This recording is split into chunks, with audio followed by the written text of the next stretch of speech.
Earth, a tiny speck of dust orbiting a run-of-the-mill star, the outer bands of a typical spiral galaxy. A story 4.5 billion years in the making, or so those God-hating atheist scientists would have us believe. But a recent publication in one of the most prestigious scientific peer-reviewed journals is about to change all of that. I wonder why a bunch of God-hating atheist scientists, reviewers, and editors would publish such a paper. Weird. 4.5 billion years. It's a very long time. Surely no one was around back then, so how exactly do scientists know how old the Earth is? Over the past century, radiometric dating has become one of the most powerful dating methods. This technique relies on two key assumptions, one of which is about to fall. Well, sort of. But before we get into what the specifics of these scientists have to say, I want to take a step back and go over exactly what radiometric dating is. Radiometric dating works on the following principle. Over time, radioactive material will decay. The starting material is known as the parent element. What it decays into is known as the daughter element. If one knows the rate at which the element decays, how much parent material there was to start with, by measuring the amount of parent and daughter material present today, one can back calculate how old the rock is. But this technique relies on two key assumptions. The first is that the rate of decay for a specific element has been constant over the lifetime of the rock. In the case of the oldest rocks on Earth and asteroids in space, we're talking billions of years. Clearly, since no one was around for all that time, this is a reckless assumption, put in place by God-hating atheist scientists to disprove the literal interpretation of the Bible. Not really. First, scientists have subjected radioactive elements to a wide range of temperatures, pressures, magnetic and electric fields, without measuring any change in the rate of decay. If it were possible to accelerate the rate of decay, we wouldn't have radioactive waste piling up for nuclear reactors. Second, the rate of decay was faster in the past as suggested by some creationists. This doesn't bode well for the Earth. See, as radioactive elements decay, some of their energy is given off in the form of heat. Even small amounts of radioactive material can produce an enormous amount of heat. It's the principle by which our nuclear reactors and weapons work. Well, if you accelerate the rate of decay, you accelerate the rate of heat production. The core of the Earth is kept molten in part due to the heat given off from the decay of radioactive elements. If you compressed 4.5 billion years of radioactive decay into a few thousand years, as some young Earth creationists would have you believe, the ground you're currently standing on would be molten. Yet that doesn't seem to be the case. Everything we know about the nucleus of the atom collected over the past century has told us that the rate of decay of radioactive elements has been constant for billions of years. The second key assumption in radiometric dating is that you can somehow know the amount of starting material. For example, one of the major techniques used to date the solar system is the uranium-lead technique. Uranium, produced in a supernova, whose remnants seeded a gas cloud which gave rise to our solar system, decays into lead at a known rate. Uranium-235 decays into lead-207, uranium-238 decays into lead-206. However, all the isotopes of lead were also produced in the supernova. Therefore, when scientists want to determine the age of a meteorite, they can measure the amount of lead and uranium in it, but some of that lead was there from the beginning, with only a fraction being derived from the decay of uranium. Knowing exactly how much is paramount to getting an accurate date.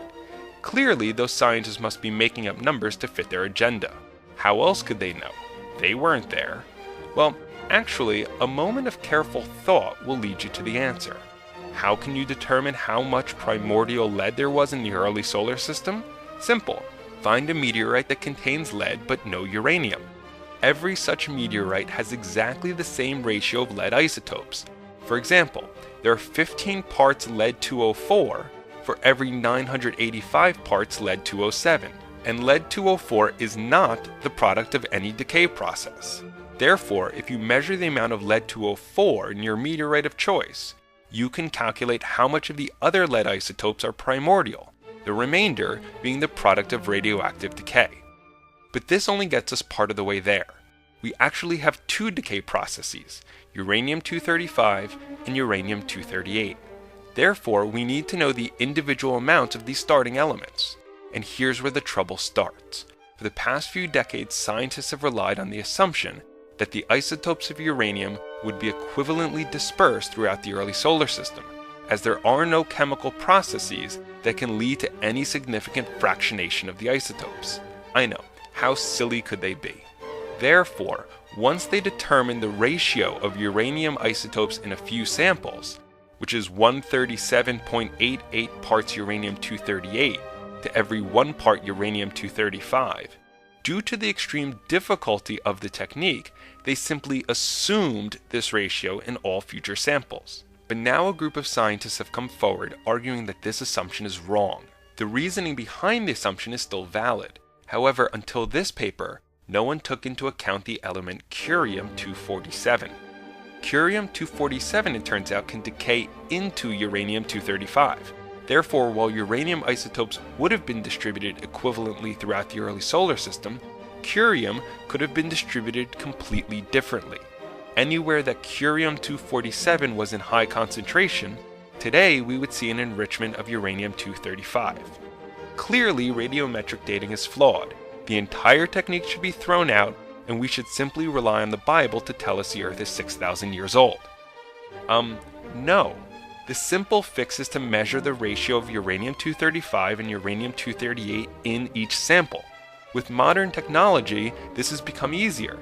In doing so, this group showed the actual ratio of these two isotopes can vary as low as 137.41 and as high as 137.88, meaning the solar system is not 4.55 billion years old. It's actually closer to 4.545 billion years old. So when someone says radiometric dating is inaccurate, yes, it's 0.1% inaccurate. Radiometric dating is actually a collection of over a dozen independently verifiable techniques, each with their own strengths and weaknesses. Potassium-argon dating is useful to determine when igneous rock solidified. Potassium decays into argon gas, which can diffuse out of liquid rock. Once the rock solidifies, all newly produced argon will be trapped, starting the clock.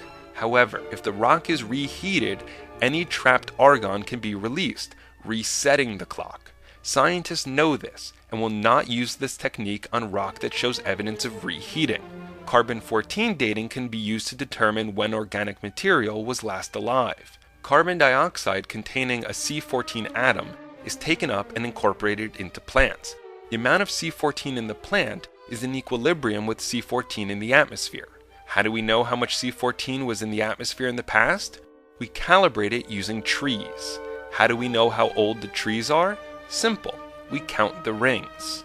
Once the plant dies, incorporation stops, starting the clock. This technique only works for organisms that are closely tied to atmospheric carbon, such as plants, herbivores, and carnivores that eat herbivores. But deep-sea organisms feeding on carbon that has long since been in the atmosphere will give horribly inaccurate dates. Also, nitrogen-14 that is in close proximity to uranium can be converted into C14. Ever heard of scientists finding C14 in coal? If coal is millions of years old, all the carbon-14 should have decayed away, due to it having a half-life of only 5,700 years. Is this proof coal is actually very young? No. Carbon-14 is only found in coal with high concentrations of uranium. And finally, each radiometric dating technique has an age range within which it's most accurate. The sample must be old enough for some daughter material to be produced, but not so old that all the parent material has decayed away.